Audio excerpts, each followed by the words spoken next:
नमस्कार दोस्तों, online classes में आपका स्वागत है। तो जीएस के इस पोर्शन में आज हम भक्ति और सूफी आंदोलन के इम्पोर्टेंट क्वेश्चंस को देखेंगे और थोड़े से क्वेश्चंस को हम मुगल वंश को देखेंगे।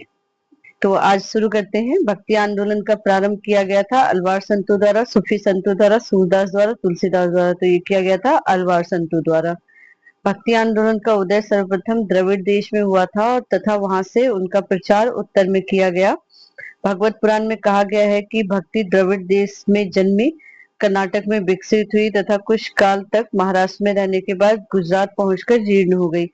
भक्ति आंदोलन को प्रारंभिक रूप से दक्षिण के वैष्णव अलवार संतों और शैव नयनार संतों ने प्रसारित किया था। रामानुजाचार्य किससे संबंधित है? भक्ति द्वैतवाद, विशिष्टद्वैत और एकेश्वरवाद। तो वो विशिष्टाद्वैत से संबंधित है। रामानुजाचार्य जो है वो विशिष्टाद्वैत से संबंधित हैं। प्रख्यात वैष्णव आचार्य रामानुज ने सगुण ईश्वर की उपासना पर बल दिया और उनके मत को विशिष्ट द्वैत कहा जाता है, जिसका अर्थ है ब्रह्म अर्थात ईश्वर अद्वितीय होते हुए भी जीव तथा जगत की शक्तियों द्वारा विशिष्ट है। उनके अनुयायी जो है वो क्या कहलाए? वैष्णव कहलाए। रामानुज के अनुयायियों को कहा गया वैष्णव। ठीक है, रामानुज के अनुयायियों को क्या कहा गया? वैष्णव। शुद्ध अद्वैतवाद का प्रतिपादन किया था माधवाचार्य ने, वल्लभाचार्य ने, श्रीकांताचार्य ने, रामानुज ने। तो ये क्या था? वल्लभाचार्य ने। शुद्ध अद्वैतवाद का जो प्रतिपादन है वो किसने किया था? वल्लभाचार्य ने। सुप्रसिद्ध मध्यकालीन संत शंकरदेव संबंधित है वैष्णव संप्रदाय से। किससे संबंधित है? वैष्णव संप्रदाय से।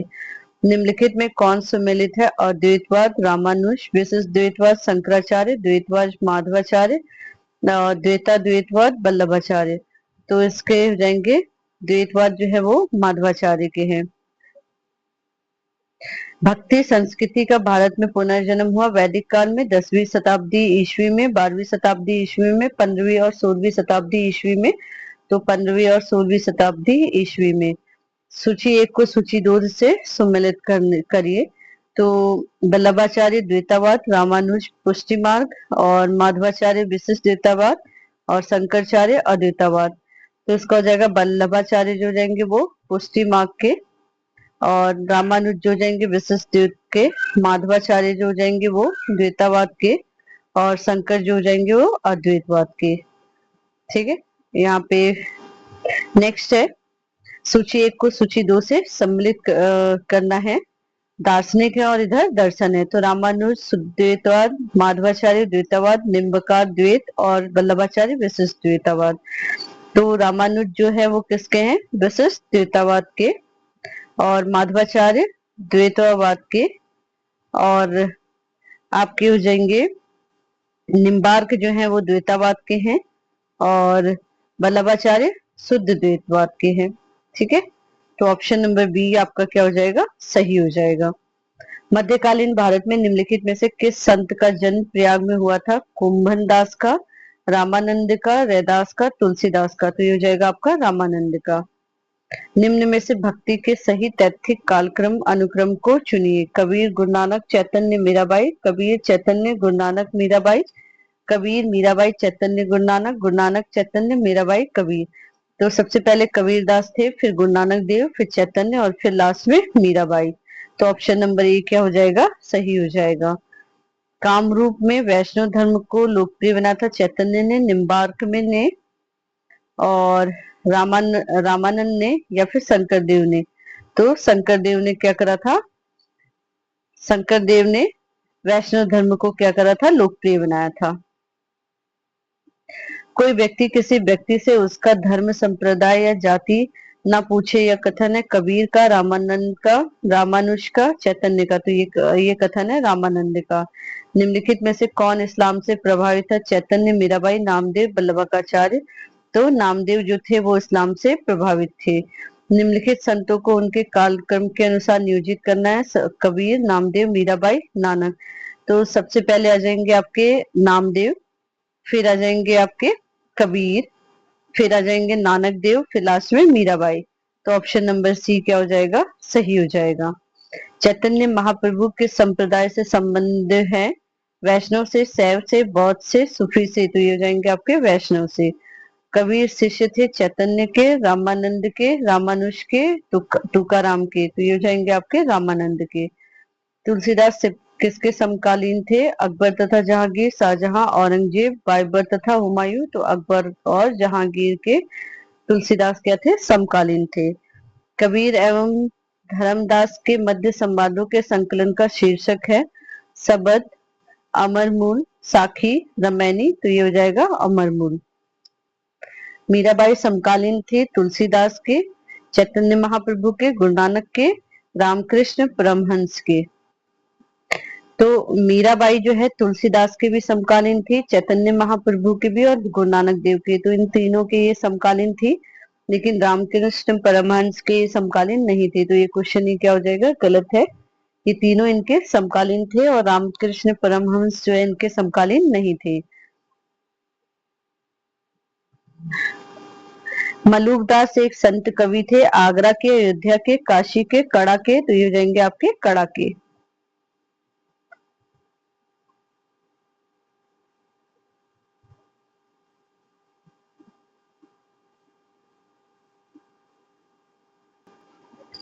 नेक्स्ट क्वेश्चन है, निम्नलिखित सूफियों में किसने कृषक को औलिया के रूप में माना था?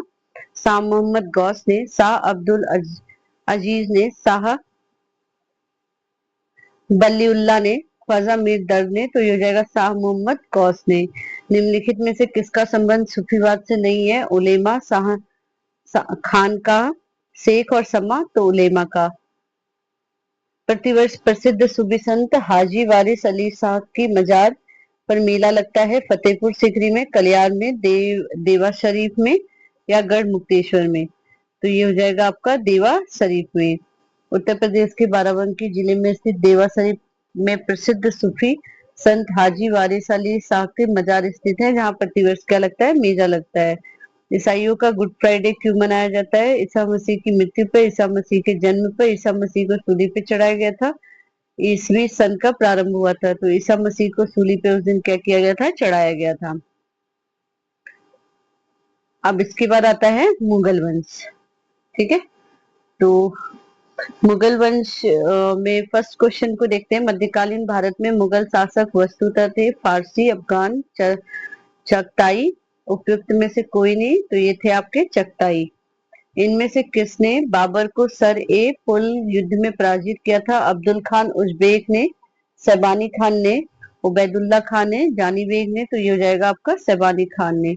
अफगानिस्तान का पर आधिपत्य के समय बाबर को किसने भारत पर आक्रमण करने के लिए निमंत्रण दिया था? उस्ताद अली, मुस्तफा, दौलत खां, हसन खां, तो ये हो जाएगा आपका दौलत खान है। बाबर ने सर्वप्रथम बादशाह की पदवी धारण की थी फरगाना में, काबुल में, दिल्ली में, समरकंद में, तो काबुल में। बाबर ने सर्वप्रथम बादशाह की उपाधि काबुल में धारण की थी। पानीपत का प्रथम युद्ध किसके मध्य हुआ था? बाबर और राणा सांगा, हेमू और मुगल, हुमायूं और शेर खां, बाबर और इब्राहिम लोदी। तो पानीपत का प्रथम युद्ध जो है बाबर और इब्राहिम लोदी के बीच में 21 अप्रैल 1526 को हुआ था।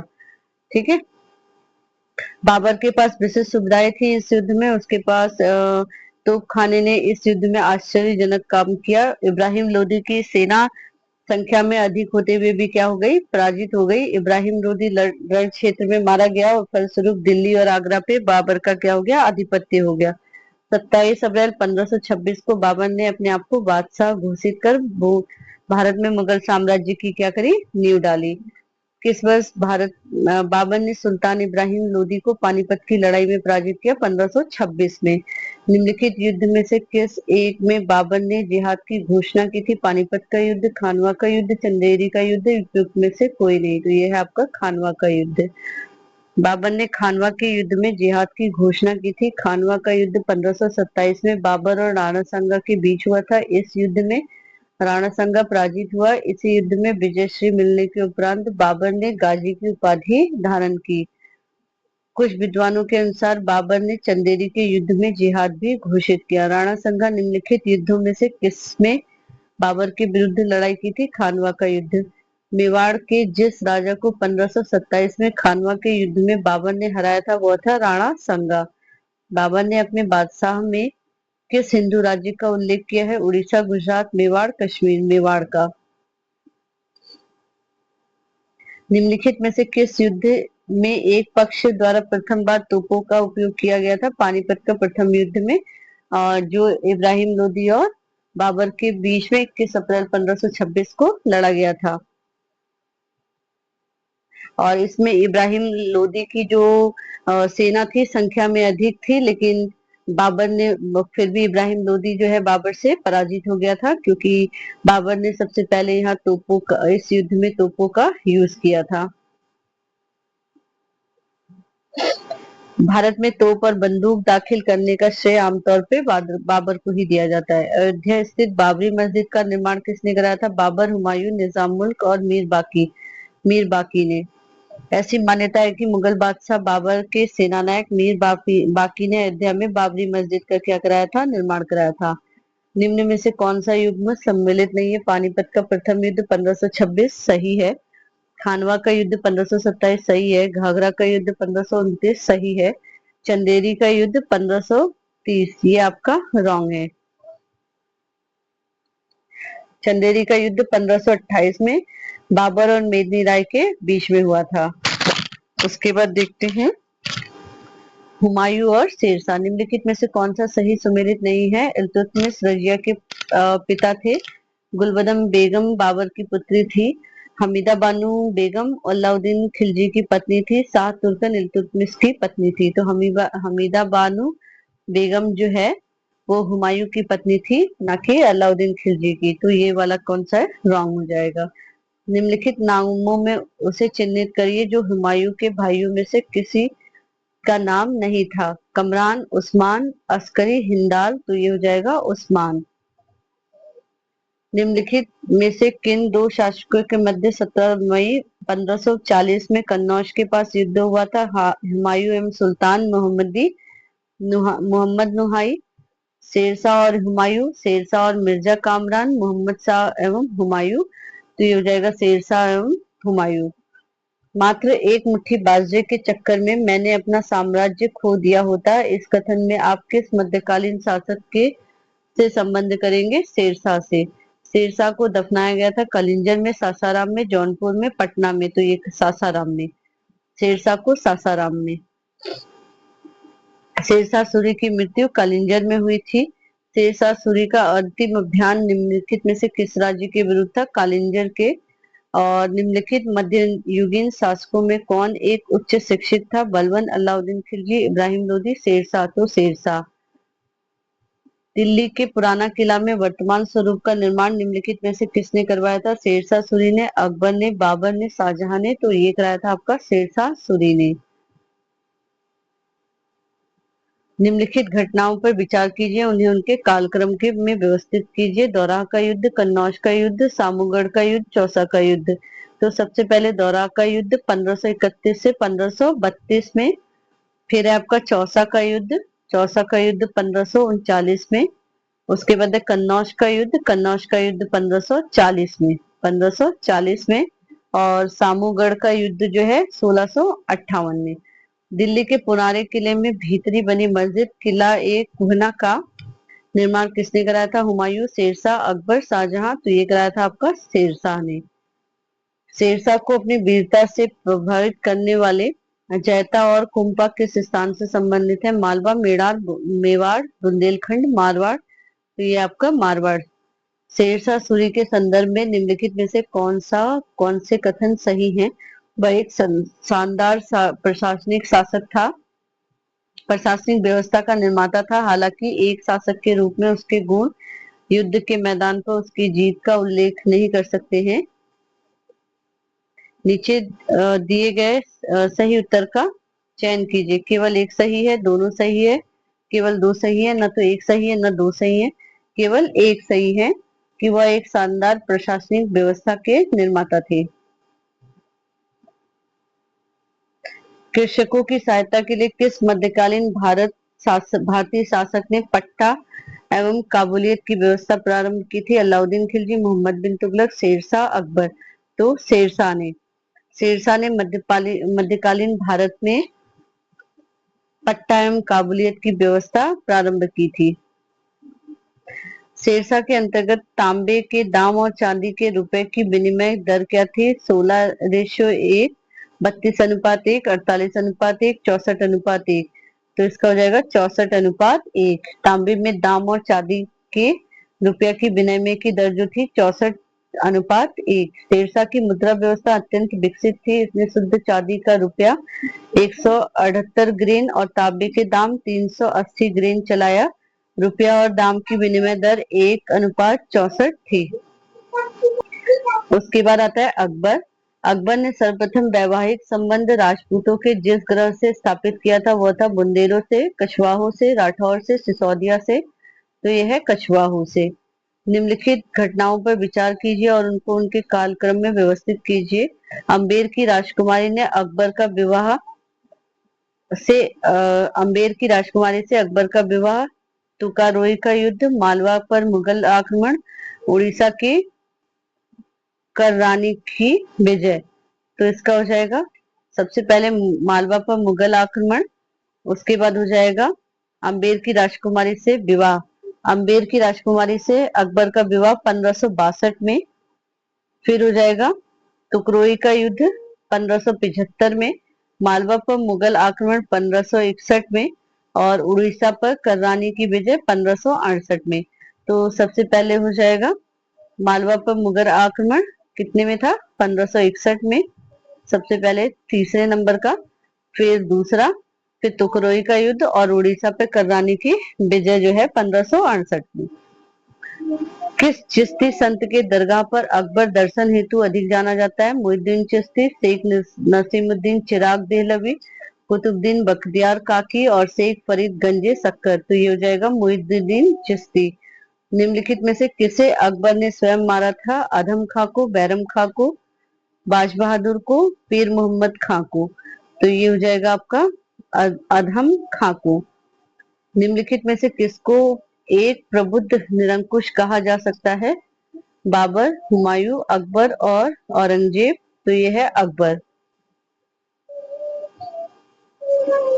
हल्दी घाटी के युद्ध में महाराणा प्रताप के अलावा राजपूत सेना का सेनापति कौन था? इब्राहिम गाजी, हकीम सूर, टार्डी बैग, महमूद लोधी। तो ये था हकीम सूर। राजपूताना के निम्न राज्यों में किस एक ने अकबर की संप्रभुता स्वयं स्वीकार नहीं की थी? आमेर, मेवाड़, मारवाड़ और बीकानेर। तो मेवाड़ के राजा ने। निम्नलिखित में से किसको यह आज्ञा दी थी कि आदमी को एक ही स्त्री से विवाह करना चाहिए और तभी दूसरा विवाह कर सकता है जब उसकी पहली पत्नी बंध्या हो? अलाउद्दीन खिलजी, शेरशाह, अकबर। उपयुक्त में से कोई नहीं, तो अकबर। अकबर की लोकप्रियता के कारण थे मनसबदारी प्रथा, धार्मिक नीति, भू राजस्व व्यवस्था, सामाजिक सुधार।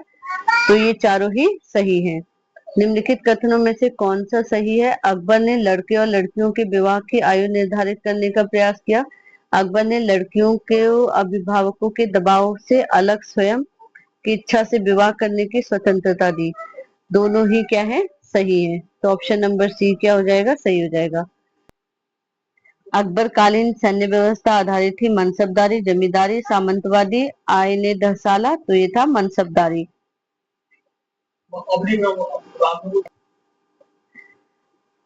इसकी आगे की क्लास में हम आगे के कुछ इंपॉर्टेंट क्वेश्चंस को देखेंगे। आज के लिए इतना ही। धन्यवाद।